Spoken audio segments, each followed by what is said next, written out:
Hey, good morning, everyone. Welcome to Everyday Faith, Day 9. I hope you're doing amazing today as we jump into another day on our journey of stories this month. And the passage today comes from Philippians 3:6. I was so zealous that I harshly persecuted the church. And as for righteousness, I obeyed the law without fault. If you continue to read, it says this, and what a great question. Have you ever done something a certain way only to later discover there was a much better way? I think we can all agree we probably do something often that we then find out, man, there was a better way to do that. This was the case in Paul's life before Christ. For the first part of his adult life, Paul spent a majority of his time following the religious obligations of the Pharisaical law out of a desire to show his commitment to God, even if it meant persecuting followers of Jesus. Paul didn't excuse this part of his past, but he recognized it and understood that it was misguided. Likewise, there are some parts of your story that you may not be proud of, but you did the best you could with the information, knowledge, skills, or resources you had at the time.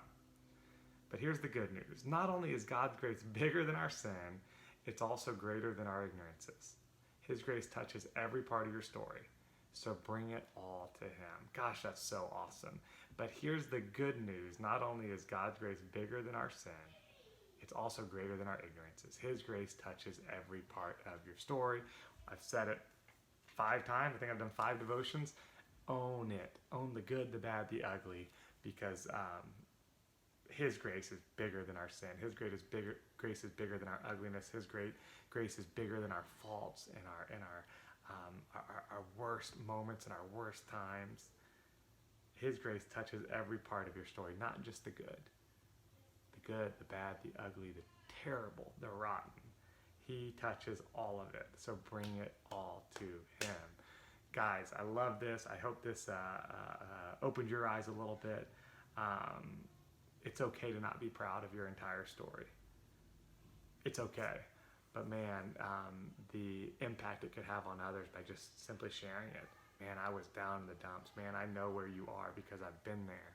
You know, I'm telling you, no one loves the story of the one who had it easy. Oh, it was easy. I had grew up with a silver spoon in my mouth. You know, I had no issues. I had no trouble, and it's just all been easy to me.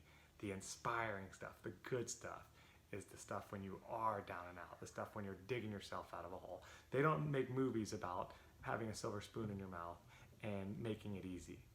You know, the inspiration, the good stuff is the stuff that is hard at times and maybe embarrassing at times. And maybe you don't want to talk about at times. Those are the good movies. Those are the good stories. So guys, have a great day. Be blessed, and we'll talk to you soon. Bye-bye.